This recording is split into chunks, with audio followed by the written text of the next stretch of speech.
اسلام relation پہ blue کرتا ہے بھائی, ریلیشن میں اپنے, اور پھر ریلیشن میں خونی ریلیشن, بلڈ ریلیشن.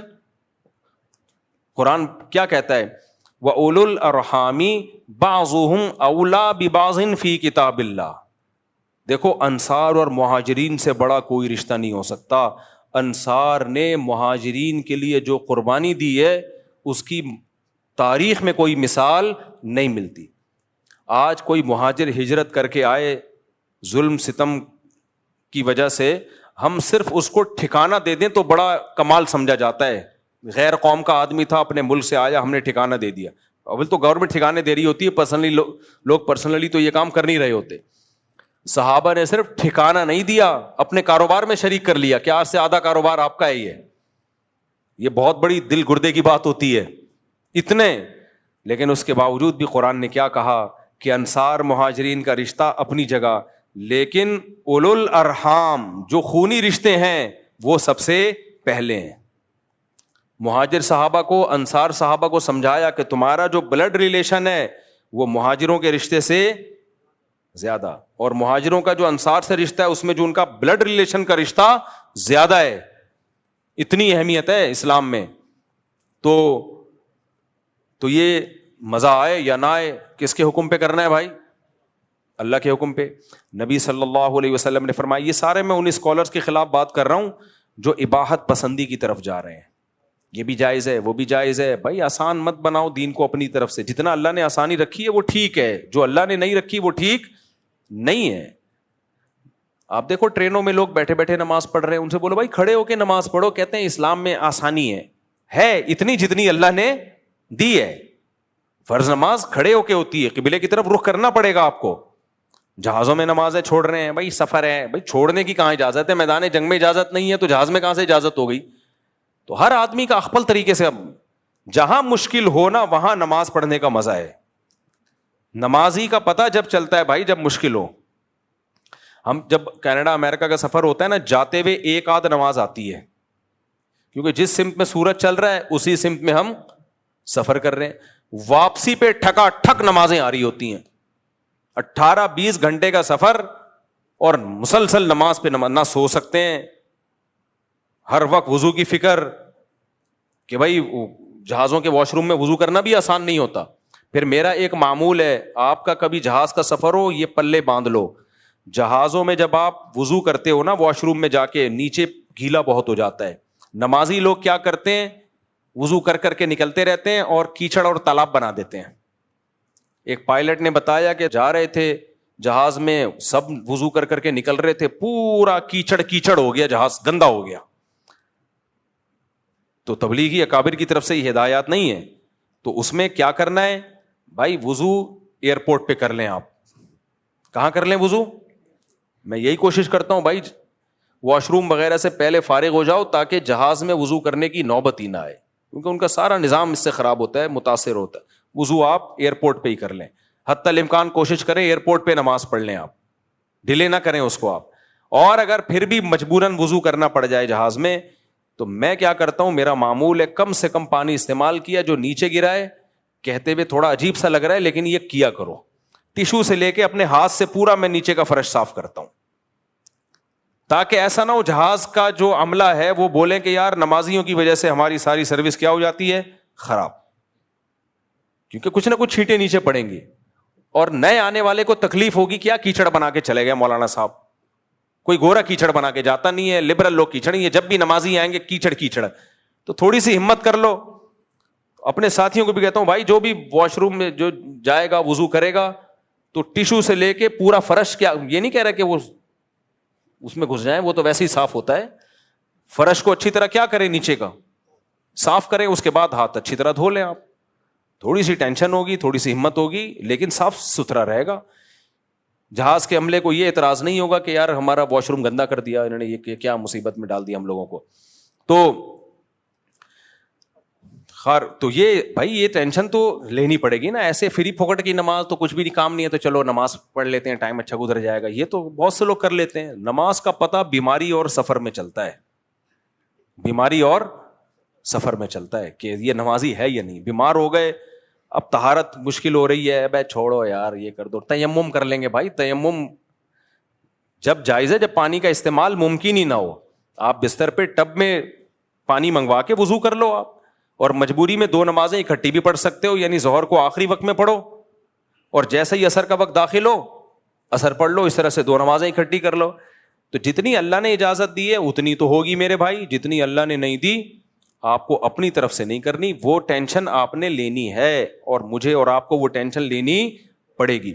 تو میں یہ بتا رہا تھا کہ ہمارے جو اس ایک لبرل قسم کے اسکالرز آ رہے ہیں, تو جب یہ جدید طبقے کو دیکھتے ہیں کہ ان سے ڈرامے فلمیں چھوڑنا بہت مشکل ہے, تو ڈرامے فلمیں لیگل کر دیے, ان سے مخلوط ماحول سے بچنا مشکل ہے, تو وہ سب لیگل ہوتی چلی جا رہی ہیں. تو 2 چیزوں میں سمجھوتا نہیں ہو سکتا جو اصل میں بیان کر رہا تھا. پہلی بات, مقاصد شریعت جو ہیں ان میں سمجھوتا نہیں ہو سکتا. مقاصد شریعت میں نے بتایا کہ زنا سے بچنا ضروری ہے اور شراب سے بچنا ضروری ہے, نماز پڑھنا ضروری. ہاں جو ذرائع ہے نا, ذرائع وہ زمانے کے حساب سے چینج ہوں گے, ان کو چینج نہ کرنا اسلام کی مخالفت ہے. ذرائع کسے کہتے ہیں؟ مقاصد تک پہنچنے کا ذریعہ. سمجھ میں آ رہی ہے بات کہ نہیں آ رہی ہے؟ مقصد تک پہنچنے کا بولو ذریعہ. مثال کے طور پر شریعت نے ہمیں نماز سے پہلے وضو کرنے کا حکم دیا ہے. نبی صلی اللہ علیہ وسلم بیٹھ کے وضو کیا کرتے تھے, نبی صلی اللہ علیہ وسلم لوٹے سے وضو کیا کرتے تھے. تو کیا لوٹا مقصود ہے؟ بھائی لوٹے سے اس لیے کرتے تھے کہ وہ ایک ذریعہ ہے, آسانی ہو جاتی ہے اس سے, یا برتن سے, لوٹے سے نہیں ایک برتن سے کرتے تھے. اب شاور آ گئے, بالٹیاں آ گئی, مگے آ گئے, نلکے آ گئے, اب آپ کہیں میں لوٹے سے ہی وضو کروں گا کیونکہ لوٹے سے وضو کرنا سنت, تو یہ شریعت پہ زیادتی ہو جائے گی. یہ شریعت پہ کیا ہو جائے گی؟ زیادتی. بھائی نبی بھی اس لیے بالٹی برتن سے کہ اس زمانے میں برتن کا رواج تھا. نبی صلی اللہ علیہ وسلم تبلیغ کے لیے ٹرین یا جہاز پہ کبھی گئے ہیں بھائی؟ نبی صلی اللہ علیہ وسلم تبلیغ کے لیے گدھے پہ گئے ہیں یا گھوڑے پہ گئے ہیں یا اونٹ پہ گئے ہیں؟ اب آپ کہو کہ میں بھی تبلیغ کے لیے جاؤں گا, امریکہ جماعت جائے گی گدھوں پہ بیٹھ کے, تو کیا خیال ہے بھائی, پہنچ جائے گی وہ جماعت؟ وہ نہیں پہنچے گی. گدھے پہنچ جائیں گے, ہو سکتا ہے, وہ نہیں پہنچ پائے گی. تو بھائی گدھا مقصد تھوڑی ہے, ذریعہ مقصد ہے. مولانا ابو الحسن علی ندوی رحمۃ اللہ علیہ بہت ہی زیرک خاندانی عالم گزرے ہیں, بہت دور اندیش عالم تھے. تبلیغی جماعت میں عربوں میں ریاض الصالحین لانے والے وہ ہیں. وہ کہتے تھے کہ عرب لوگ کا معیار بہت اونچا ہے حدیث کے معاملے میں, تو وہ فضائل اعمال کے بجائے ریاض الصالحین. ہماری بھی یہی رائے ہے کہ ریاض الصالحین ہونی چاہیے, وہ سب کے لیے ایکسیپٹیبل ہے. باقی فضائل اعمال پہ جو اوٹ پٹانگ الزامات لگائے جاتے ہیں وہ الزامات بہرحال غلط ہیں, لیکن جب کام پوری دنیا میں پھیل گیا ہے تو ریاض الصالحین کی حدیثیں وہ ان کی کسی حدیث پہ ضعف کا الزام نہیں ہے. ایک آدھ روایت ہے جس کو کہا گیا وہ بھی بالاتفاق نہیں, جبکہ فضائل اعمال کی تو بہت ساری حدیث میں شیخ الحدیث نے خود لکھا ہے کہ یہ ضعیف حدیثیں ہیں, تو ہیں وہ صحیح حدیث کی تائید میں, وہ کوئی گمراہی نہیں پھیلا رہی ہیں. لیکن بھائی جب ایک چیز زیادہ مستند ہے اور کام پھیل گیا, سب کے لیے ایکسیپٹیبل ہے, تو وہ زیادہ بہتر ہے. خیر یہ تبلیغ والوں کا مسئلہ ہے, وہ کیا کرتے ہیں. تو اب کیا ہے, مولانا ابو الحسن علی ندوی رحمۃ اللہ علیہ نے تبلیغ کو بھی بہت متعارف کروایا عربوں میں, بہت ان کی خدمات ہیں. وہ یہ کہا کرتے تھے کہ مقاصد پہ کبھی بھی سمجھوتا مت کرو.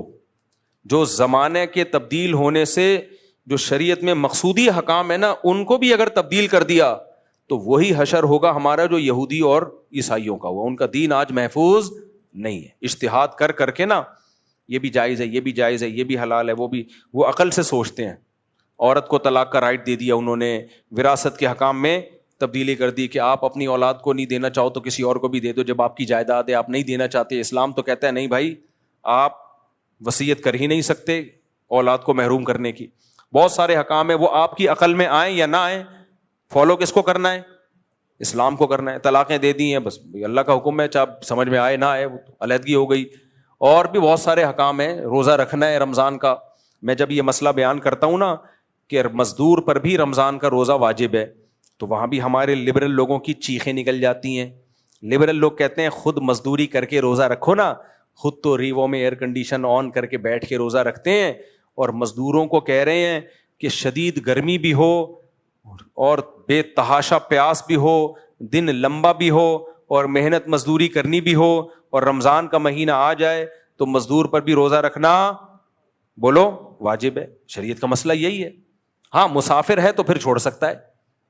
تو اب یہ ہمارے لبرل لوگوں کی چیخیں نکلتی. میں نے جب یہ مسئلہ بیان کیا, لوگوں نے کہا خود رکھو نا پتہ چلے, خود رکھو نا پتہ چلے. مجھے پتا ہے میں خود رکھوں گا تو پتہ چلے گا, لیکن اگر میں مشکل میں آ کے اللہ نہ کرے میں روزہ چھوڑ دوں تو میرے چھوڑنے سے روزہ چھوڑنا حلال نہیں ہو جائے گا. کسی مولوی کے گناہ کرنے سے گناہ حلال تھوڑی ہو جاتا ہے, کیونکہ اللہ تعالیٰ نے روزہ چھوڑنے کی اجازت مریض کو دی اور مسافر کو دی, مزدور کو نہیں دی ہے. کیونکہ ہارڈ ورکنگ اور سافٹ ورکنگ اس کا کوئی معیار تھوڑی ہے. کوئی زیادہ محنت کرتا ہے, کوئی کم محنت کرتا ہے, کوئی بے روزگار ہے سارا دن گھر میں پڑا رہتا ہے, کوئی ٹریولنگ ہے, یعنی کسی کو محنت کرنی پڑتی ہے. تو اللہ نے ایک اصول بیان کر دیا, بھائی مریض اور مسافر نہیں چھوڑ سکتا تو مزدور رات کو محنت کرے, رات کو نہیں کر سکتا, دن میں اگر مجبوری ہے تو روزہ رکھنا پڑے گا اس کو, کیونکہ ہم ایسا بے لگام اجتہاد کر نہیں سکتے نا. علماء بیان کرتے ہیں اجتہاد اور قیاس وہاں ہوتا ہے جہاں نص موجود نہیں ہوتی. جہاں نص موجود ہے, شریعت کا حکم موجود ہے, وہاں اجتہاد کا دروازہ ہی بند.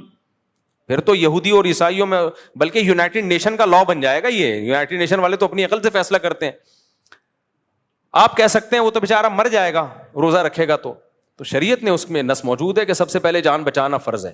تو روزہ رکھے, بے ہوش ہونے کا خطرہ ہو, بیمار ہونے کا خطرہ ہو تو روزہ توڑ دے. وہ جب خطرہ ہو نا کہ میں بیمار ہو رہا ہوں, حالت غیر ہو رہی ہے تو توڑ دے روزہ.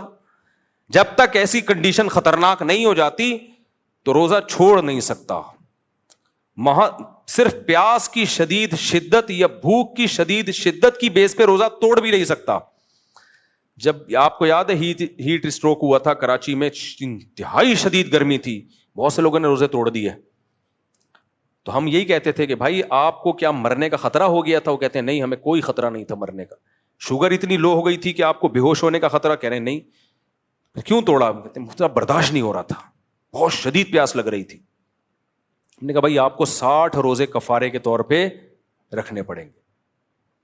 اب وہ کہتے ہیں کیا اللہ اتنا ظالم ہے, اللہ کو ترس نہیں آ رہا, ہم سے برداشت نہیں ہو رہا. بھائی اللہ نے حکم دیا برداشت کرنا پڑے گا. کسی کو زیادہ پیاس لگتی ہے, کسی کو کم پیاس لگتی ہے, اس کا کوئی معیار نہیں ہے شریعت میں. شریعت میں یہی ہے بیمار ہونے کا غالب گمان ہو یا موت کا غالب گمان ہو تو توڑ سکتے ہو. جب تک موت یا بیماری کا خطرہ نہیں ہے برداشت کرنا پڑے گا آپ کو. یہ نہیں کہ بہت زیادہ پیاس لگ رہی ہے تو وہ کفارہ لازم ہوگا آپ کے اوپر. ایک مولانا صاحب نے مسئلہ بیان کر دیا. اب اہل حدیث عالم تھے, میں نہیں کہہ رہا سارے اہل حدیث ہوتے ہیں, لیکن اہل حدیث عالم میں کوئی ایک رائے نہیں ہوتی. ہر عالم کی اپنی ایک کوئی رائے ہوتی ہے, تو ہم کسی پوری جماعت پہ کوئی حکم لگا نہیں سکتے. پچھلے سال ایک اہل حدیث عالم سے مسئلہ کسی نے پوچھا کہ دودھ پلانے والی عورت روزہ چھوڑ سکتی ہے یا پریگنینسی میں عورت روزہ چھوڑ سکتی ہے؟ انہوں نے فرمایا ہاں چھوڑ سکتی ہے کیونکہ مجبوری ہے. بھائی کہاں سے نکال لیا کہ پریگنینسی میں دودھ پلانے والی عورت روزہ چھوڑ سکتی ہے؟ یہ کوئی بیماری تھوڑی ہے. پریگنینسی نہ ہونا بیماری ہے, تبھی تو علاج ہو رہا ہوتا ہے. پریگنینسی ہونا تو نیچرل ہے. تو انہوں نے کہا دودھ پلانے والی عورت بھی روزہ چھوڑ سکتی ہے؟ نہیں چھوڑ سکتی روزہ. جب چھوڑ سکتی ہے جب دودھ پلانے سے اس کو چکر آ رہے ہوں. سمجھ میں آ رہی ہے بات؟ چکر آنا ایک بیماری ہے, پھر چھوڑ سکتی ہے. اگر کوئی دودھ پلا رہی ہے چکر نہیں آ رہے تو پلانے پڑے گا, یعنی اس کو روزہ نہیں چھوڑ سکتی. یا روزہ چھوڑ کے دودھ ختم ہو رہا ہے, بچہ کی جان کو خطرہ ہو گیا ہے, تو پھر بھی چھوڑ سکتی ہے روزہ اپنی جان یا بچے کی جان بچانے کے لیے. لیکن بچے کی جان کو بھی خطرہ نہیں ہے, کوئی چکر بھی نہیں آ رہے, تو صرف دودھ پلانے سے قرآن میں یا حدیث میں کہیں نہیں ملتا کہ عورت دودھ پلانے والی روزہ چھوڑ سکتی ہے. آپ کا بے لگام اجتہاد ہے. ہم نے بہت سی عورتوں کو دیکھا ہے فیڈ کراتی ہیں بچوں کو, پھر بھی روزے رکھتی ہیں پورے کچھ بھی نہیں ہوتا ان کو. اسی طرح پریگنینسی میں روزہ چھوڑنے سے, روزہ رکھنے سے اگر نقصان ہو رہا ہے, بیماری ہو رہی ہے, پھر ایک الگ بات ہے. اگر بیماری نہیں ہو رہی تو پریگنینسی بذات خود ایسی چیز نہیں ہے جس کی وجہ سے روزہ چھوڑنا جائز ہو. اب بعض خواتین نہیں کہتی ہم جب بچے کو دودھ پلاتی ہیں اور روزہ رکھیں تو بھوک بہت شدید لگتی ہے. وہی بات ہے, شدید بھوک روزہ چھوڑنے کا عذر نہیں ہے, کیونکہ روزہ جب آپ رکھیں گے تو کسی کو کم بھوک لگے گی, کسی کو شدید لگے گی, کسی کو بہت شدید لگے گی. تو یہ سب آج کل کے بے لگام اجتہاد ہیں. ایسے اسکالر سے بچیں تمام دوائیں بچوں کی پہنچ سے دور رکھیں. میں بات کو 2 منٹ میں جلدی سے کمپلیٹ کر لوں. تو شریعت میں کیا ہے؟ مقاصد پہ سمجھوتا بولو نہیں ہے, ذرائع پہ سمجھوتا, ذرائع لچکدار. تو ابو الحسن علی ندوی رحمۃ اللہ علیہ فرمایا کرتے تھے مقاصد پہ کوئی سمجھوتا مت کرو, ذرائع میں اتنی لچک پیدا کر دو کہ جس وقت جو طریقہ سوٹیبل لگ رہا ہو فوراً اختیار کرو. یہ مت دیکھو کہ صحابہ نے یہ طریقہ اختیار کیا یا نہیں کیا, ہمارے بزرگوں نے یہ طریقہ اختیار کیا یا نہیں کیا. تبھی تو دیکھو جب الیکٹرانک میڈیا آیا, جو علماء الیکٹرانک میڈیا میں آ گئے وہ آگے نکل گئے, اور جو یہ کہنے لگے ہمارے بزرگوں نے تو کیسٹ کے ذریعے اسلام نہیں پھیلایا, ہمارے بزرگوں نے تو یوٹیوب کے ذریعے اسلام نہیں پھیلایا, وہ بیچارے مارکیٹ سے شارٹ. اسی میں یہ ہے کہ بھائی یونیورسٹی میں جانا, جہاں مخلوط ماحول ہو بیان کرنا. بھائی یونیورسٹی میں جا کے بیان کرنا یہ مقصد نہیں ہے, ذریعہ مقصد ہے. مقصد کیا ہے؟ دین کو فائدہ ہو. تو اگر یہ اس طرح سے دین کو پھیلانے کا موقع مل رہا ہے تو یہ موقع ضائع مت کرو, آپ ضائع مت کرو یہ موقع. تو ذرائع اتنے لچکدار ہونے چاہیے کہ جو بھی طریقہ اختیار کر لے اپنا ظرف اس کے لیے بڑا رکھو. کچھ لوگ کیا کرتے ہیں, بادشاہوں سے ملتے ہیں, ان کو ہدیے دیتے ہیں. ان کا مقصد کیا ہوتا ہے؟ ان کے دل نرم ہو, دین کی طرف آئیں, ملک کا نظام ٹھیک ہو. اگر ان کی نیت تبلیغ ہے ٹھیک ہے بالکل, اس پہ یہ کہنا درباری لوگ ہیں, سرکاری ملا ہیں, درباری ملا. بھائی کوئی ایک طریقہ متعین نہیں ہے, جس کو جو طریقہ سوٹیبل لگ رہا ہے وہ طریقہ اختیار کرے. تبلیغ والے بعض دفعہ کیا کرتے ہیں, دعوت دیتے ہی نہیں ہیں, صرف کھانا کھلاتے ہیں اور نکال دیتے ہیں پتلی گلی سے. چائے پلائی, چلو بھائی السلام علیکم, وعلیکم السلام. کوئی دعوت نہیں ہے, کچھ بھی نہیں, چائے کا خام کا خرچہ ہو گیا. لیکن ان کو پتا ہوتا ہے یہ چائے جب اترے گی نا, مسانے میں جانے سے پہلے پاس ہونے سے پہلے اپنا اثر دکھائے گی.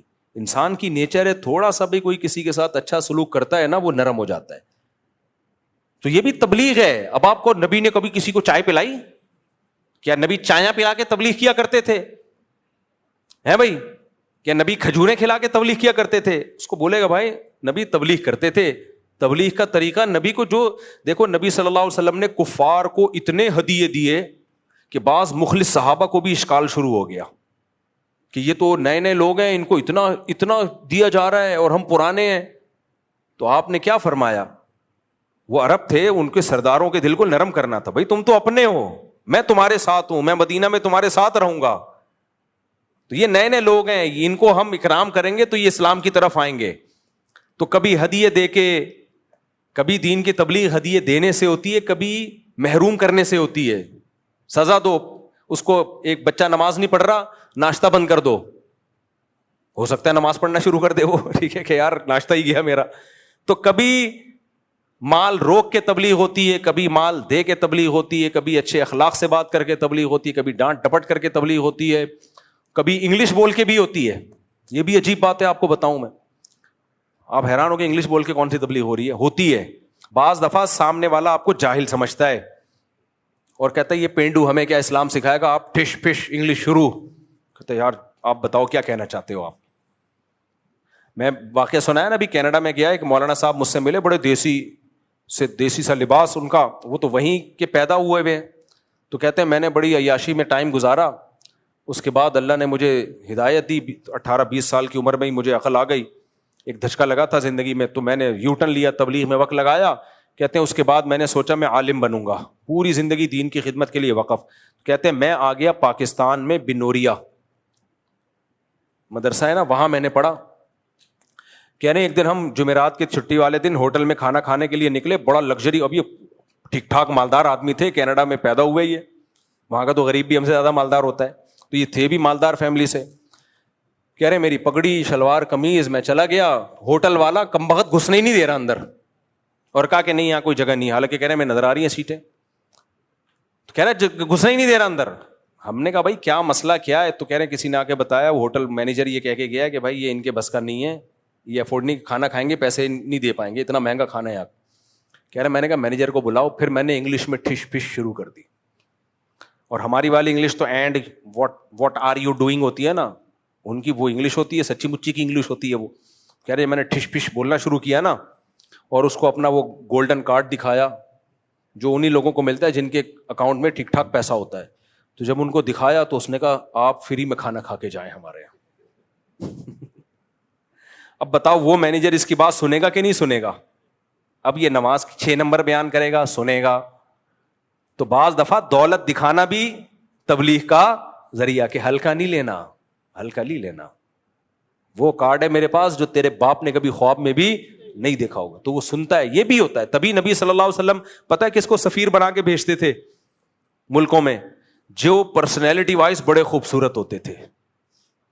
صحابہ میں جن کی ایک بڑی خوبصورت پرسنالٹی ہوتی تھی, ان کو بادشاہوں کے پاس آپ بھیجتے سفیر بنا کے کہ نبی کا پیغام لے کے جاؤ, تاکہ بادشاہ اس پرسنالٹی سے متاثر ہو. بھائی ہلکا پیغام نہیں ہے. اب ایسی پرسنالٹی نہیں جائے گی جو میرے پاس آج آئی ہوئی تھی. میں مذاق کر رہا ہوں, بیچارہ مجھ سے اچھا ہی تھا, کہ میں انہیں سے کہا آدھے آئے ہوئے پورے آؤ گے تو میں ملوں گا بھائی آپ سے. تو خیر, یہ بعض نوجوان بہت باریک ہوتے ہیں یار, کچھ وزن بڑھاؤ اپنا, کھاؤ, اور اوپر سگریٹیں بھی پی رہے ہوتے ہیں. تمہارے اندر ہے کیا؟ ایک لڑکا آیا نا, اتنا باریک ہو گیا تھا سگریٹ پی پی کے, اور مجھے کہہ رہے میرا رشتہ کرا دے. میں نے کہا دھواں نکلے گا, دھواں, میں نہیں کراؤں گا. تیرے اندر جو گیا ہے نا وہ صرف دھواں ہی گیا ہے اب تک.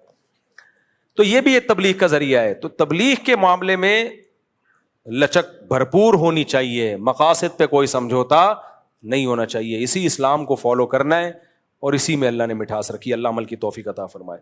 سنتوں کے بعد انشاءاللہ تھوڑی دیر سوال جواب کا سیشن ہو. ایک چیز شیئر کرنی ہے آپ لوگوں کے ساتھ. تو یہ بول فلم آئی تھی, یاد ہوگا آپ کو, جس میں ایک ایکٹریس نے یہ ڈائلاگ کہا تھا اپنے باپ کو, جو فلم میں ان کا باپ تھا, کہ جب کھلا نہیں سکتے تو پیدا کیوں کرتے ہو.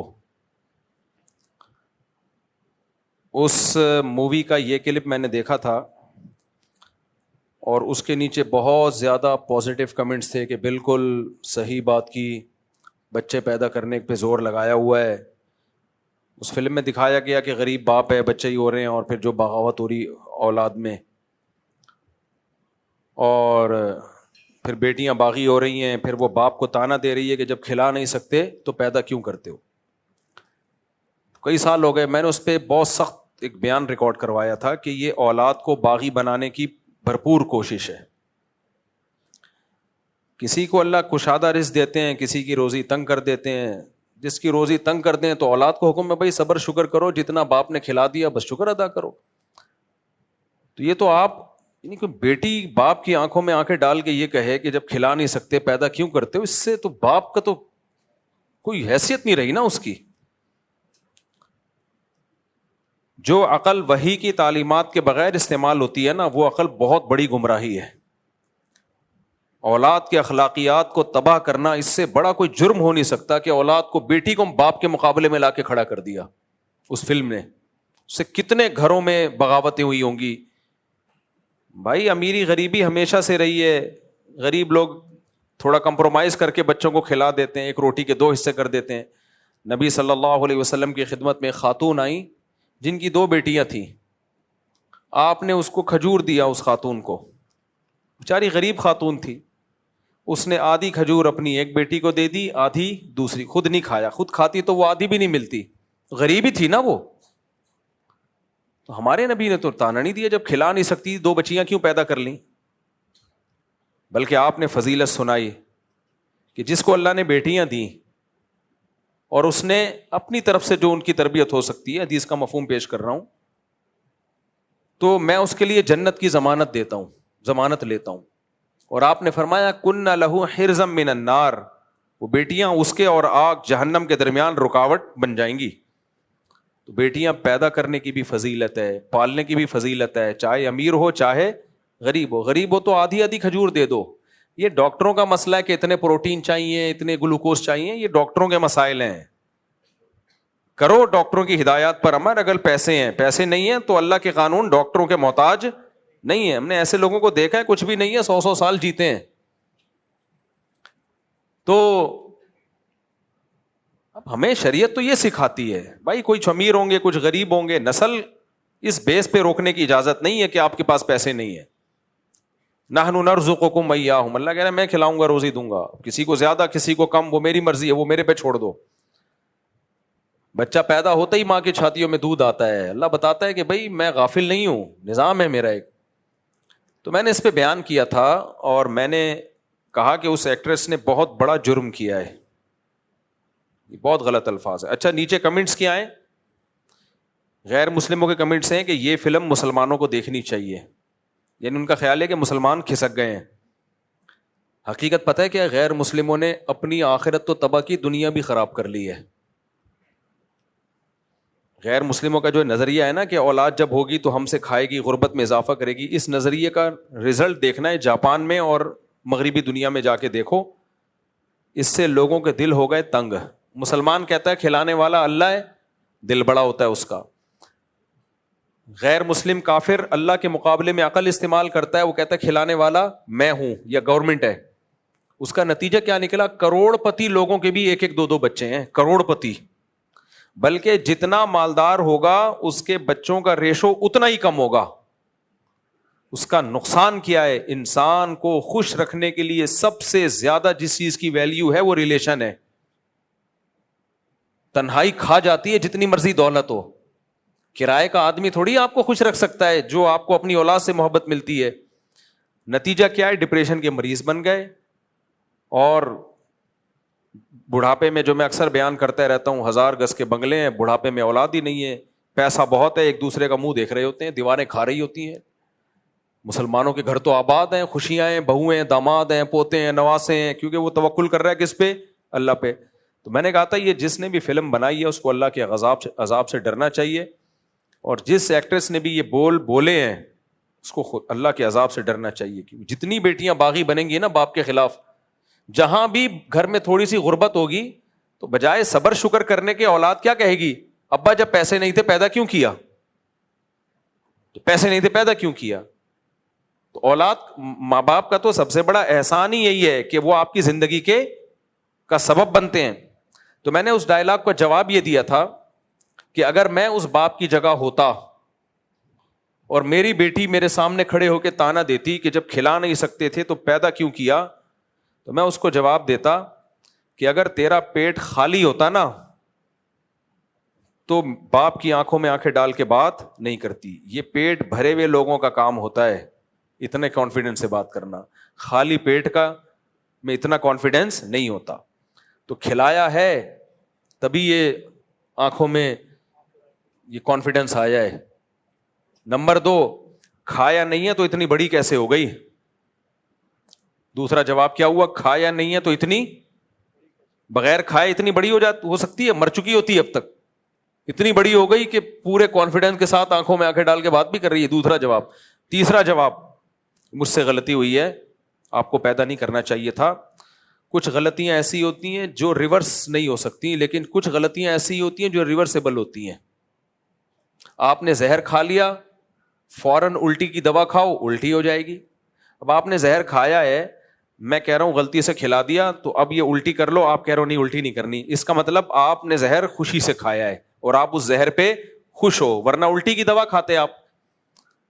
تو میں ہوتا تو میں یہ کہتا کہ اگر میں نے غلطی کر دی غربت میں آپ کو پیدا کر کے, تو یہ زندگی جو آپ کو ملی ہے یہ نعمت کے بجائے عذاب ہے, تو کوئی بات نہیں, یہ پسٹل ہے, اس کے اندر گولی ہے, یوں کر کے ٹھا کرو, جہاں سے آئے تھے وہیں ہمیشہ کے لیے چلے گئے. تو ریورسیبل ہے نا یہ ٹینشن آپ کی, آپ اس کو ریورس کر سکتے ہیں.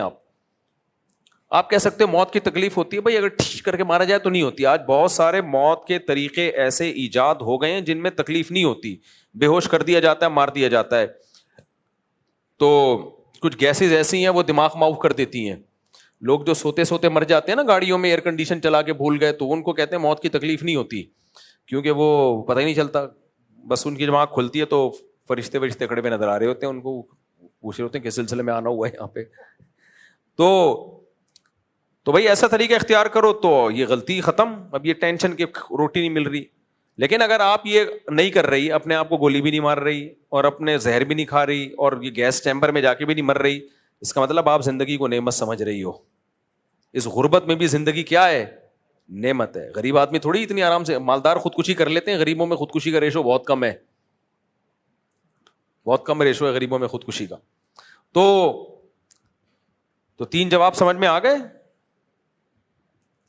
کھلایا نہیں ہے تو اتنا کانفیڈنس کیسے پیدا ہو گیا؟ یہ کانفیڈنس جب ہی آتا ہے جب اضافی کھایا ہوا ہو. نمبر 2, کھلایا نہیں تو اتنی بڑی کیسے ہو گئی. نمبر 3, پھر بھی اگر غلطی ہے تو کوئی بات نہیں, اٹھا کر کے اپنے آپ کو. وہ کہہ سکتی ہے کہ خودکشی کا گناہ ہوگا, تو یہ جو باتیں کر رہی ہے اس کا کیا ثواب مل رہا ہے؟ ہو سکتا ہے وہ کہے کہ ابا اب تم نے پیدا کر دیا, غلطی کر دی, لیکن اب ماروں گی تو خودکشی ہوگی, گناہ ہوگا. اس کا جواب یہ جو اتنی باتیں کر رہی ہے کہ اسلام اس کی اجازت دیتا ہے. یہ تو بول فلم کا ڈائریکٹر ہے, اس کا اپنا نظریہ ہے. کچھ NGOs ہیں جو پیسے دیتی ہیں نسل روکنے کے لیے. اللہ تھوڑی ان باتوں کی اجازت دیتا ہے. تو باقی کام بھی پھر اللہ سے پوچھ کے کیے کیا. وہ ایک آدمی سے بدکاری ہو گئی, حمل ٹھہر گیا. اب جب بچہ ہوا تو پکڑا گیا. لوگوں نے کہا کہ بھائی یہ بچہ کس کا ہے؟ عورت نے کہا فلاں کا. تو لوگ اس آدمی کے پاس گئے کہ کمبخت تو نے اگر زنا کرنا ہی تھا تو حمل تو روک لیتا نا, پریگننسی کیوں ہونے دی تو نے؟ تو کہتا ہے یار حمل روکنا مکروہ ہے, اسلام میں حمل روکنا مکروہ. تو کمبخت یہ جو تو نے کام کیا یہ. تو اگر وہ بچی کا ہے نا, لڑکی کا ہے کہ بھائی میں اب اس لیے ریورس نہیں کر رہی اس پروسیس کو کہ گولی ماروں گی تو میں خودکشی کا گناہ ہوگا, تو باقی جو باتیں کر رہی ہے اس کا گناہ نہیں ہوگا کیا تجھے, جو باپ کو یہ تانے دے رہی ہے.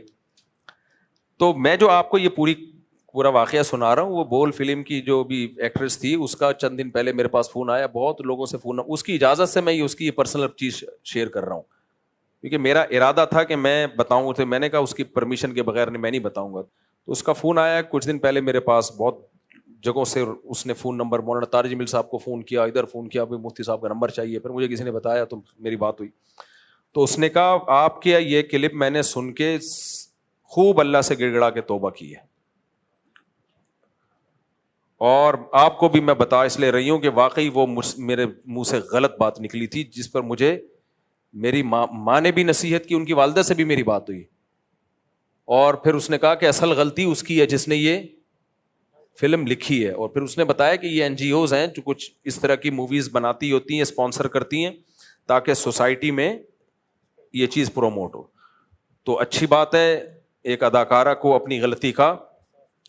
مجھے تو اس بات کی خوشی ہوئی کہ مسلمان جیسا بھی ہو بہرحال اس کے سینے میں دل ہوتا ہے کہیں نہ کوئی. قرآن کہتا نا وَذَكِّرْ فَإِنَّ ذِكْرَىٰ تَنْفَعُ الْمُؤْمِنِينَ, اے نبی آپ نصیحت کرتے رہیں, نصیحت مومن کو بہرحال فائدہ پہنچاتی ہے. تو ایک اداکارہ ہو کے بھی اس کے دل میں ایک نرمی پیدا ہو گئی کہ بھائی واقعی یہ مجھ سے غلطی ہوئی ہے. تو یہ جملہ اس سے بیٹیاں, غلطی کیا ہوئی ہے, بیٹیاں باغی ہوں گی باپ کے خلاف. پھر اس نے بہرحال یہ کہا کہ میں نے مفتی صاحب توبہ کی ہے اور آپ کو میں بتانا چاہتا کہ میرے دل کا بوجھ ہلکا ہو. تو اصل غلطی تو بہرحال اسی کی ہے جو اس طرح کی فلمیں لکھتے ہیں. اچھا میرے بھائی مفتی صاحب انڈیا کے مولانا سلمان ندوی صاحب, انہوں نے حضرت معاویہ کے بارے میں, مولانا سلمان ندوی بالکل کھسک گئے ہیں, باولے ہو گئے ہیں. ان کے لیے کھسکنے کا لفظ بھی ہلکا ہے, باولے ہو گئے ہیں, اوٹ پٹانگ قسم کی باتیں کر رہے ہیں. بعض لوگ ہوتے ہیں ان کے ماں باپ بڑے, والد دادا بہت بڑے بڑے علامے ہوتے ہیں, تو وہ سمجھتے ہیں کہ ہمیں علم میں پختگی کے بغیر ہی اس درجے کے عالم بن سکتے ہیں ہم, صرف ابا کی وجہ سے. تو پھر یہ اس طرح کی چیزیں پیدا ہوتی ہیں. تو ان کے تو نہ اخلاق رہے, بات کرنے کا سلیقہ نہیں رہا, بات ایسے کرتے ہیں لگتا ہی نہیں کوئی عالم بات کر رہا ہے, کوئی محقق بات کر رہا ہے. ان کے جو باپ دادے تھے وہ تو بڑے محققین تھے, بہت شائستہ لب و لہجہ تھا ان کا, ادھر ادھر کی پھینک رہے ہوتے ہیں بیٹھ کے. مفتی صاحب لاہور کے ایک فیملی ولاگر ہیں, وہ آئے دن صحابہ اور حضرت معاویہ کے بارے میں گستاخیاں کرتے رہتے ہیں. حکومت پاکستان خاموش ہے. حکومت پاکستان اس لیے خاموش ہے کہ اس بارے میں قانون ہی نہیں ہے اور مذہبی طبقہ قانون سازی کرتا بھی نہیں ہے. ہمیں جن چیزوں کو فوکس کرنا چاہیے ان کو ہم فوکس کر نہیں رہے. اب سینٹ سے بل پاس ہو گیا تھا کہ صحابہ کی گستاخی پر سزا ہوگی, وہ بل ابھی اسمبلی میں آیا نہیں تھا کہ شور شرابہ پہلے ہی کر دیا, مبارکبادیں, مٹھائیاں بانٹنا. بھائی پورا کام تو ہونے دو, چپکے سے پورا کام تو کر لو, پورا قانون تو پاس ہونے دو, پھر مٹھائیاں بانٹنا, پہلے ہی شور شرابہ ڈھین ڈھین یہ ہو گیا وہ گیا. تو وہ جو مخالف پارٹی ہے وہ اتنی بیدار ہو گئی کہ انہوں نے جا کے رشوتیں دے کے تعلقات کر کے وہ قانون ہی پاس نہیں ہونے دیا. ہم لوگ خود ہی پاکستان میں اسلام لانے میں مخلص نہیں ہیں, پھر ہم گالیاں دے رہے ہوتے ہیں فلانے نے ایسا کر دیا, ڈمکانے نے ایسا کر دیا. ابھی بھی ہو سکتا ہے بھائی, دھرنے دو اس کے اوپر, سیاسی تنظیموں کو چاہیے اس پہ آپ نکلیں اور بولیں بھائی یہ قانون پاس ہو کے رہے گا, تمہارا باپ بھی یہ قانون پاس کرے گا کہ صحابہ کو کسی نے برا بھلا کہا تو اس کی یہ سزا ہے. جب تک لا نہیں ہوگا مضبوط تو تھوڑی کچھ ہو سکتا ہے. قانون کی ایک بڑی حیثیت ہوتی ہے. دیکھو قادیانی بہت دندناتے پھرتے تھے جب تک لا نے ان کو غیر مسلم نہیں کہا تھا. علماء تو سارے کہتے تھے یہ کافر ہیں, قانون نہیں کہتا تھا. جس دن قانون نے کہا ہے نا اس دن سے قادیانیوں کا دکان بند, پتہ ہی گول ہو گیا. تو ملک لا کی ایک بڑی ویلیو ہوتی ہے. جس دن یہ لا مضبوط بن گیا کہ صحابہ کی گستاخی ایک جرم ہے اور اس پہ سزا ہے, سب چپ ہو جائیں گے. ورنہ ٹچے ہر 4 دن کے بعد کوئی نہ کوئی ٹچا اٹھتا ہے اور برا بلا کہتا ہے. اور ان کی اپنی حیثیت تو دیکھو, اپنی حیثیت ان لوگوں کی کیا ہوتی ہے. ان کی گھر میں کوئی نہیں سن رہا ہوتا. کہتے ہیں اسلام دین فطرت کے مطابق ہے, عین فطرت ہے. تو مفتی صاحب تو عورت کی فطرت میں سوکن نہیں ہے. تم پھر مجھ سے 4 شادیوں کے سوال پوچھتے ہو, پھر میں جواب دیتا ہوں, پھر لوگ کہتے ہیں یہ مفتی ہر وقت 4 شادیاں کرتا رہتا ہے. اس پہ کئی بار جواب دے چکا ہوں. دیکھو ہر وہ چیز جس سے آپ کو تکلیف ہو تو اس کا یہ مطلب نہیں ہوتا کہ وہ فطرت کے اگینسٹ ہے. اور بھی دنیا میں بہت سے کام ایسے ہیں آپ کا کرنے کا دل نہیں چاہتا, لیکن وہ فطرت کے اگینسٹ نہیں ہے. فطرت کا حقیقی معنوں میں تعین اسلام کرتا ہے. اگر صرف عقل سے شروع کر دو نا تو مجھ سے سکھ ملے, ابھی کینیڈا میں گیا, وہاں سکھ بہت زیادہ ہیں, تو ان کی داڑیاں بہت لمبی, مونچھیں بھی, وہ تو سب جگہ کے بال رکھتے ہیں. کسی کے مذہب کا مذاق اڑانا مقصد نہیں ہے, ان کا کلچر ہے, وہ ہو جانے. تو میں نے ان سے پوچھا آپ ایسا کیوں کرتے ہیں؟ انہوں نے کہا فطرت ہے. بال کی کیا ہے؟ فطرت ہے. تو وہ ایک ان کی دلیل ہے کہ اس میں زیر ناف بال بھی ہیں, وہ سارے بال ہی بال, کہتے ہیں بال کاٹنا فطرت کے خلاف ہے. اب اس پہ ڈیبیٹ ہو سکتی ہے, لیکن کب تک بحث کرو گے؟ ہمارے پاس اسلام ہے. اسلام نے ہمیں ایک اعتدال کا راستہ بتایا کہ نہ سب جگہ کے بال رکھنا فطرت ہے, نہ سب جگہ کے بال کاٹنا فطرت ہے. مرد کو داڑھی کے بال رکھنا فطرت ہے, کاٹنا فطرت کے خلاف. مونچھیں بڑھانا فطرت کے خلاف, کاٹنا فطرت کے مطابق. بغلیں کاٹنا فطرت کے مطابق, بڑھانا فطرت کے خلاف. نبی صلی اللہ علیہ وسلم کی صحیح حدیث ہے 10 چیزیں پیغمبروں کی فطرت ہیں, اور پیغمبروں کی فطرت وہ اصل میں انسانوں کی اوریجنل فطرت ہوتی ہے. اس میں آپ نے فرمایا مسواک, دانت صاف کرنا. آپ کو پتا ہے دنیا میں ایسے لوگ بھی گزرے ہیں جو بڑے اپنے قوم کے ہیرو تھے, لیکن زندگی میں کبھی دانت نہیں صاف کیے. وہ کہتے تھے دانت صاف کرنا فطرت کے خلاف ہے. پھر وہ مثال دیتے تھے شیر نے کبھی دانت صاف کیے, بلی کو کبھی دیکھا برش کرتے ہوئے؟ تو انہوں نے اپنے آپ کو جانوروں پہ قیاس کیا. ان کے دانتوں میں کیڑے پڑ گئے مگر وہ صاف نہیں کرتے تھے. یہ ایسے گزرے ہیں لوگ دنیا میں. وہ کہتے ہیں یہ فطرت کے خلاف ہے, تو انسان کی ایجاد کردہ چیز ہے. دنیا میں ایسے لوگ بھی گزرے ہیں جو لباس نہیں پہنتے. میں جب کینیڈا میں تھا نا ابھی پچھلے ہفتے, تو نیوڈ لڑکے لڑکیوں کا بائکوں پہ دھرنا چل رہا تھا. میں نے نہیں دیکھا, آپ بولے مفتی صاحب وہ دیکھنے گئے تھے, میں چاہتا دیکھ سکتا تھا لیکن نہیں دیکھا میں نے. تو وہ بالکل برہنہ. ان کی دلیل یہ تھی کہ جو لباس کی حکومت نے پابندی لگائی ہوئی ہے یہ فطرت کے خلاف ہے. انسان برہنہ پیدا ہوتا ہے تو ہم کیوں کلچر کی وجہ سے اپنے شرمگاہوں کو چھپائیں؟ کیا جانور کو دیکھا کبھی چڈی پہنے ہوئے آپ نے؟ ایک دفعہ چوہا گیا تھا ہاتھی کے پاس, ہاتھی نہا رہا تھا تالاب میں. چوہے نے ہاتھی سے بولا یار باہر آنا, کام ہے آپ سے. اب ہاتھی کے لیے دریا سے باہر نکلنا آسان ہے. ہاتھی نے کہا یار مجھے گھنٹہ لگے گا باہر نکلنے میں ہاتھی ہوں, تیری طرح تھوڑی ہوں. نکلا اور چلا گیا. تو بتا دے کیا کام ہے؟ چوہے نے کہا نہیں بہت ضروری کام ہے, باہر آ. ہاتھی بےچارا گھنٹوں محنت کر کے باہر نکلا. چوہے نے کہا بس واپس چلا جا. ہاتھی نے کہا پھر نکالا کیوں تھا؟ کہتا میں دیکھ رہا تھا میرا انڈر ویئر پہن کے تو نہیں نہ آ رہا تو. چوہے نے کہا میں یہ دیکھنا چاہ رہا تھا کہ میرا انڈر ویئر پہن کے تو نہیں نہا رہا. تو جانوروں کا لباس نہیں ہوتا؟ وہ کہتے ہیں نہیں ہے نا. تو انسان بھی تو حیوان ہی ہے. میڈیکلی انسان اور حیوان میں کوئی فرق ہے سوائے ذہانت کے؟ اور کوئی فرق نہیں ہے کہ انسان زیادہ ذہین جانور ہے باقی. تو اس لیے وہ کینیڈا میں احتجاج چل رہا تھا کہ کپڑوں کی پابندی ہٹائی جائے. مرضی ہو جس نے پہننا ہے پہنے, جس نے پہننا ہو تو بالکل نیوڈ. بالکل. حالانکہ وہ کپڑے جس کی پابندی ہے وہ ہیں کیا؟ 2-3 اسٹیکر رہ گئے ہیں. 2-3 اسٹیکروں کو وہ کیا کہتے ہیں؟ لباس. اس کی وہاں پابندی ہے کہ وہ 3-4 اسٹیکر چپکانا ضروری ہے, اس کے بغیر آپ پبلک پلیس میں نہیں جا سکتے. تو اس پہ احتجاج چل رہا تھا کہ نہیں جا سکتے ہیں. تو وہ کہتے ہیں یہ نیچر ہے, اب کیا کر لو, آپ عقل سے ثابت کر سکتے ہو؟ آپ کہو گے بھائی کیسے سمجھائیں کہ یہ غلط ہے. تو عقل ہر فیصلہ نہیں کرتی, انسان کو تربیت کی ضرورت ہے, جسمانی بھی روحانی بھی. دیکھو جانور کا بچہ پیدا ہوتے ہی, بکری کا بچہ دودھ پیتا ہے, گوشت کھائے گا وہ نہیں. شیر کا بچہ پیدا ہوتا ہی گوشت کھائے گا, دودھ پیے گا, گھاس کھائے گا نہیں. انسان کا بچہ پیدا ہوتا ہی گوبر بھی رکھ دو نا وہ بھی کھا جائے گا. اب بتاؤ جانور زیادہ ذہین ہے یا انسان؟ بولو نا انسان. تو انسان تو فطرت پہ چل نہیں رہا. اس کے سامنے انگارہ رکھ دو بچے کے سامنے وہ بھی کھا جائے گا. تمام دوائیں بچوں کی پہنچ سے دور رکھیں, کیوں لکھا ہوتا ہے؟ بھائی بچہ کچھ بھی کھا جائے گا, بلی کا بچہ نہیں کھائے گا کچھ بھی, حالانکہ ذہین انسان زیادہ ہے. تو یہ اس کی علامت ہے, انسان ذہین تو بہت ہے لیکن تربیت کا محتاج ہے. مادی تربیت اس کو ماں باپ اور کلچر دے گا, اور روحانی تربیت اس کو پیغمبر دیں گے.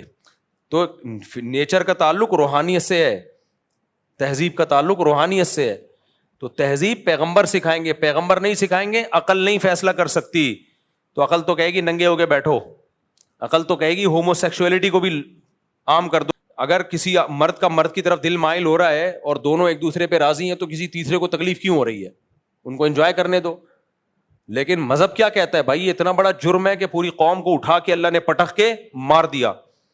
تو اس لیے اللہ بتائے گا نیچر کیا ہے اور کون سی چیز نیچر کے خلاف ہے. اللہ کو اگر بیچ سے نکال کے خود فیصلہ کرو گے تو پھر سردار جی تو صحیح کہتے ہیں, بال بڑھا دو, بغلوں کے بھی, زیر ناف بھی, ان کی عورتیں بھی بال ان کے ٹرم بھی نہیں کرتی. چھوٹے چھوٹے بچوں کے میں نے دیکھا ہے, سکھوں کے پورے بالوں کا گچھا ہوتا ہے جس پہ وہ پگڑی باندھتے ہیں. وہ ان کا مذہب ہے بھائی, وہ ان کا دین ہے, وہ جیسے عمل کریں. لیکن ہم اسلام کو کیوں فالو کرتے ہیں؟ بھائی ہم عقل کا استعمال ہی نہیں کر رہے اس معاملے میں.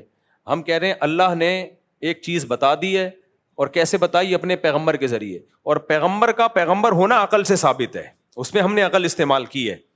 محمد صلی اللہ علیہ وسلم کی سیرت پڑھو, آپ کی تعلیمات دیکھو, اور جس طرح اللہ نے آپ کی تعلیمات کو محفوظ کیا تو آپ کا پیغمبر ہونا ثابت ہو گیا. جب ایک دفعہ آپ کا میسنجر آف گاڈ ہونا ثابت ہو گیا تو پھر آپ کی ہر بات پہ دلیل کی حاجت نہیں ہے. پھر آپ سے دلیل مانگنا ایسے جیسے اللہ سے مناظرہ کر رہے ہو آپ, تو اللہ سے آگے تھوڑی نکل سکتے ہو. تو اس لیے ٹھیک ہے عورت کو سوکن کی تکلیف ہوتی ہے, لیکن تکلیف ہمیں اور بھی بہت سارے کاموں میں, نہانے پہ بھی تکلیف ہوتی کہ نہیں ہوتی؟ میلے لوگوں سے آپ پوچھو نہانا کتنا مشکل کام ہے, تو اب بتاؤ کیا میلا رہنا فطرت ہے یا نہانا فطرت ہے؟ نہانا فطرت ہے, نہ میلے لوگ تو نہیں نہاتے.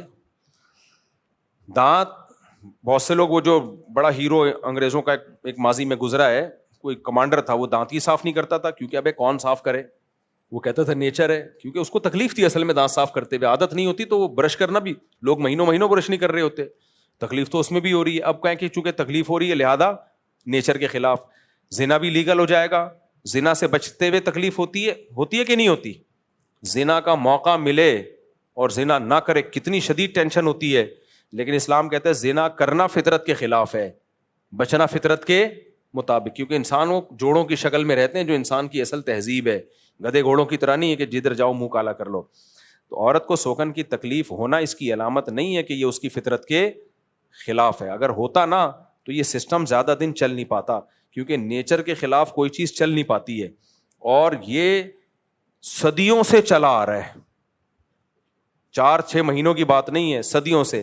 اسلام نے 4 پر باؤنڈ کر دیا, اسلام سے پہلے تو 4 سے بھی زیادہ ہوتی تھی. ہاں, پروفیسر غامدی صاحب نے ایک اعتراض اٹھایا اسلام کے 4 شادیوں والے نظام پہ, یعنی اعتراض کا مطلب اسلام پہ تو اعتراض نہیں کیا, لیکن یہ جو میں تبلیغ کرتا رہتا ہوں کہ 4 ہی بہتر ہیں, اس پہ اعتراض اٹھایا کہ بھئی یہ بہتر نہیں ہے اور یہ فطرت نہیں ہے, یہ ضرورت کی وجہ سے ہے. اگر یہ فطرت ہوتا تو آدم علیہ السلام کے لیے پھر ایک بیوی نہ ہوتی. یعنی غامدی صاحب نے یہ ثابت کرنے کی کوشش کی ہے کہ آدم علیہ السلام کے لیے ایک بیوی رکھنا اس کی علامت ہے کہ فطرت ایک ہی ہے. اس کا جواب سمجھو, یہ بات بالکل غلط ہے جناب پروفیسر غامدی صاحب, آپ کے احترام کے, میں احترام اس لیے کہ غامدی صاحب کے لب و لہجہ بہرحال شائستہ ہوتا ہے, اردو بھی اچھی ہے, وہ دیگر اسکالرس کی طرح ایسا نہیں ہے کہ جو ہے وہ بازاری زبان استعمال کرتے ہیں, وہ لگتا ہے کوئی پڑھے لکھے خاندان سے تعلق رہا ہے.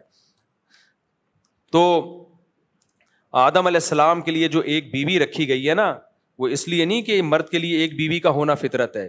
غامدی صاحب تو سائنس کو بہت مانتے ہیں, آپ کسی ڈاکٹر سے پوچھ لو, میڈیکل سائنس سے پوچھ لو, میڈیکل سائنس کہتی ہے کہ مرد کے لیے ایک بیوی کافی نہیں ہے. عقل سے پوچھ لو, عقل کیا کہتی ہے کہ عورت میں شہوت زیادہ ہے یا مرد میں زیادہ ہے؟ مرد میں بہت زیادہ ہے. تو اگر ایک عورت کے لیے ایک مرد کافی ہے اور ایک مرد کے لیے بھی ایک عورت کافی ہے, تو اس کا مطلب جنسی طاقت میں دونوں برابر ہو گئے. تو مرد پھر کس بات کا ہوا؟ مرد کے لیے تو اس سے بڑا تانا نہیں کوئی ہو سکتا کہ تو اس طاقت میں, اس خواہش میں اپنی بیوی جتنا ہے. تو یہ عجیب سی بات ہو گئی. تو اس لیے پیغمبر صلی اللہ علیہ وسلم نے جس کام کی ترغیب دی ہو وغیرہ وغیرہ, وہ دلائل تو میں دیتا رہتا ہوں. تو اس لیے فطرت ایک سے زیادہ رکھنا ہی ہے, ٹھیک ہے, مجبوری میں ایک پر اکتفا کرو. قرآن کے الفاظ بھی یہی ہے کہ 2 2 3 3 4 4 کرو. اگر برابری نہیں کر سکتے, حقوق نہیں ادا کر سکتے, تو اس مجبوری میں کیا ہے, پھر ایک پر اکتفا کرو. تو قرآن سے بھی یہ پتہ چل رہا ہے. تو اب آدم علیہ السلام کے لیے ایک بیوی کسی وجہ سے تھی, کسی مصلحت سے. وہ مصلحت یہ تھی کہ آدم علیہ السلام کی اگر ایک سے زیادہ بیویاں ہوتی تو ہم سب ایک ماں باپ کی اولاد نہ ہوتے. اللہ چاہتے تھے تمام انسان ایک ماں اور ایک باپ کی اولاد ہوں, تاکہ کوئی کسی پہ فخر نہ کرے. وہ یہ نہیں کہ میں بلوچ ہوں, تو پنجابی ہے, تو پٹھان ہے. او بھائی, آدم علیہ السلام نہ بلوچی, نہ پنجابی, نہ پٹھان, جو بھی تھے تو ہم سب وہی ہیں. تو اگر مائیں الگ الگ ہوتی تو ہم کہتے یہ ہم ہوا کی اولاد میں, یہ فلانی ان کی, تو یہ الگ ہے, وہ الگ ہے. تو بعض کام مصلحتاً ہوتے ہیں. تو اللہ چاہتے تھے کہ تمام انسان کی اصل ایک ہو جا کے. اس مصلحت سے آدم علیہ السلام کی صرف ایک بیوی رکھی گئی ہے, ورنہ پیغمبروں کی زیادہ ہی, ابراہیم خلیل اللہ کی زیادہ بیویاں, موسیٰ کلیم اللہ کی زیادہ بیویاں. پھر وہ بیویوں پہ بیان شروع ہو جائے گا, پھر تم کو بولو گے یار کیا ہو گیا, خود ہی چھیڑتے ہو, میں نے تو نہیں چھیڑا تھا. کلپ بنا بنا کے, میں تو یہ شارٹ کلپ والوں پہ ابھی پابندیاں لگا رہا ہوں, بہت بدنام کیے ان لوگوں نے مجھے. میں خود دیکھ رہا ہوتا ہوں ہر دفعہ لطیفہ لطیفہ لطیفہ لطیفہ. بے یار, میری شخصیت کو کیا بنا کے پیش کر دیا تم نے دنیا کے سامنے یار. کل مجھے اتنا غصہ آیا, میں نے کہا کوئی ڈھنگ کی بات بھی کر لو مفتی صاحب.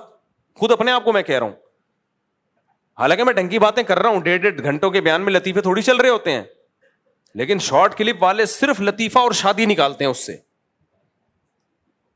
لطیفہ اور شادی. اب تبلیغ کی بات کی وہ ختم, ماں باپ کے حقوق کی بات کی وہ. ابھی یہ جو ایکٹریس تھی نا بول فلم کی, جن کی فون آیا, ان کی والدہ نے بھی بات کی نا, ان کی والدہ نے کہا آپ ماں باپ کے حقوق پہ تو بولتے ہی نہیں, آپ شادی پہ بات. ابھی وہی مفتی صاحب ماں باپ کے حقوق پہ بھی تو بولا کریں نا, آپ شادی شادی کرتے رہتے ہیں. تو میں نے کہا ابھی ماں باپ کے حقوق کی بیان کر کے آ رہا ہوں میں, ابھی آپ کے سامنے تھوڑی دیر پہلے کیا نا. وجہ کیا ہے, وہ شارٹ کلپ والے کمبخت بھائی, ان کو تو پیسے بنانے ہیں.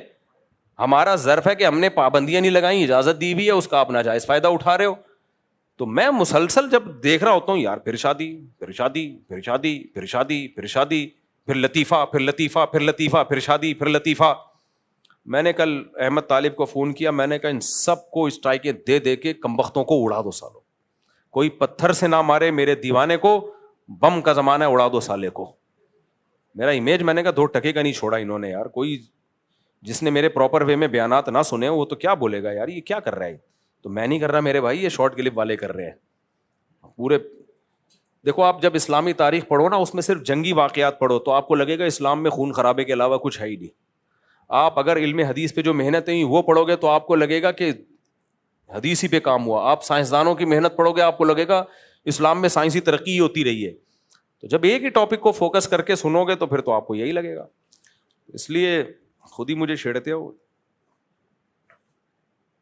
مفتی صاحب میرے والد جمعرات کے دن نہانے سے منع, بستر پر کھانا کھانے سے کہتے ہیں بے روزگاری یا بیمار ہو جاؤ گے, کیا اسلام میں کوئی ایسی ممانعت ہے؟ اور کیا میں ان باتوں میں اختلاف کر سکتا ہوں؟ جمعرات کے دن نہاؤ, جمعے کے دن نہاؤ, اصل میں تو جمعے کے دن ہے, جمعرات کو نہانا تو پھر جمعے کو دوبارہ نہا لو, تو اس سے پانی کی مچھلی تھوڑی بن جاؤ گے.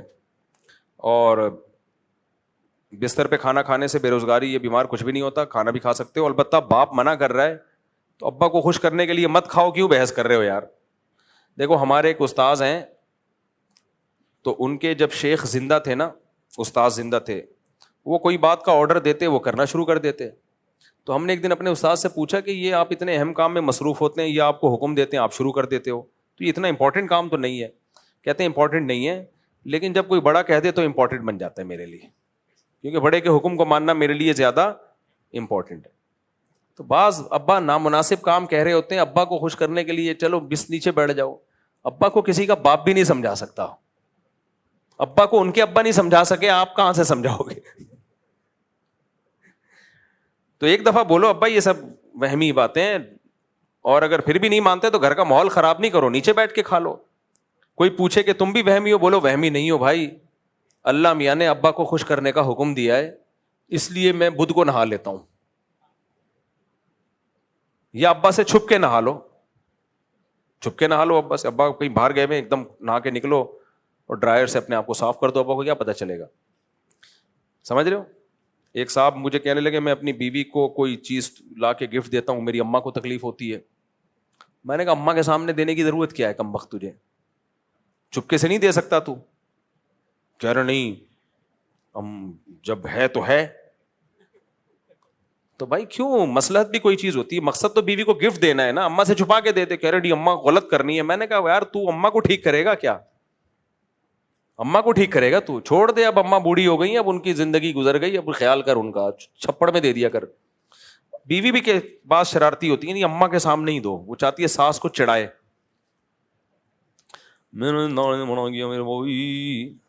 وہ مجھے کہہ رہے تھے میری اماں کو سمجھاؤ. میں نے کہا میں اپنی اماں کو نہیں سمجھا سکا تھا, تیری اماں کو کہاں سمجھاؤں گا؟ میں جب دوسری شادی کرنا, پھر وہی دوسری شادی آ گئی نا, جب کرنا چاہ رہا تھا تو میری اماں نے کون سا مجھے اجازت دی تھی بھائی؟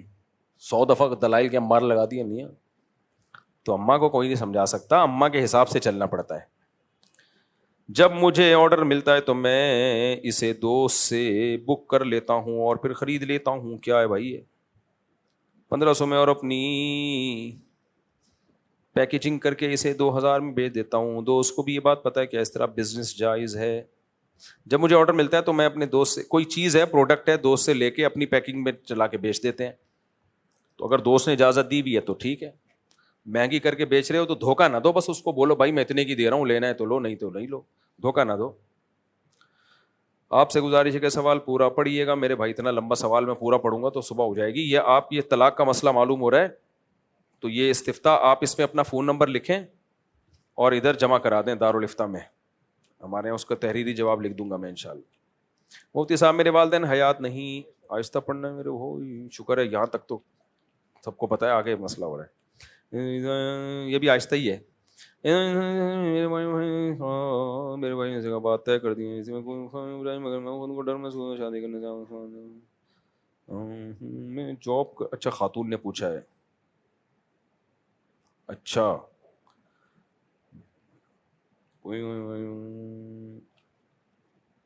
کیا جواب دوں میں جب سوال ہی نہیں سمجھ اناؤنس کر سکتا میں. بلا وجہ ڈر لگ رہا ہے آپ کو, آپ کا خوف صحیح نہیں ہے, یہ وہم ہے آپ کو, یہ جواب ہے اس کا. سوال اناؤنس کرنے کی اجازت نہیں ہے نا, تم گھر لے جا کے نہیں پڑھ لینا, مجھے دے دو. کسی خاتون کی بات ہے, اچھا نہیں ہے نا. کہاں ہے؟ ایک دفعہ ہوا ایسا, جب میری, پھر وہی شادی کی بات آ رہی ہے یار,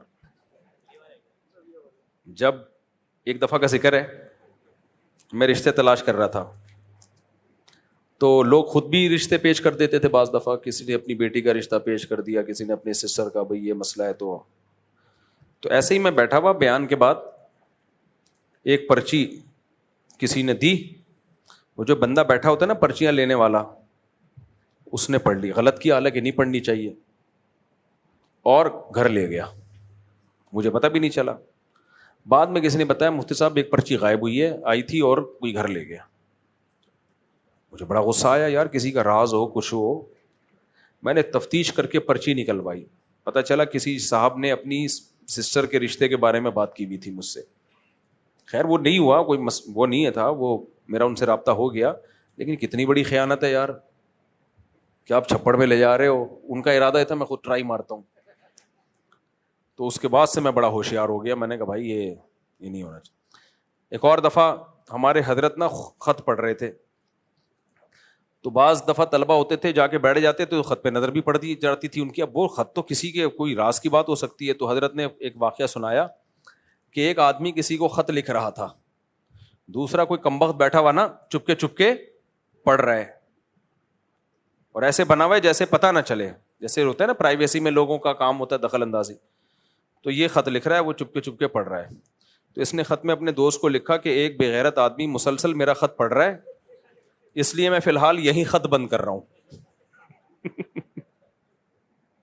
ایک بے غیرت ہے جو مسلسل میرا خط پڑھ رہا ہے, اس لیے میں مزید پھر کسی اور وقت میں تفصیل سے لکھوں گا.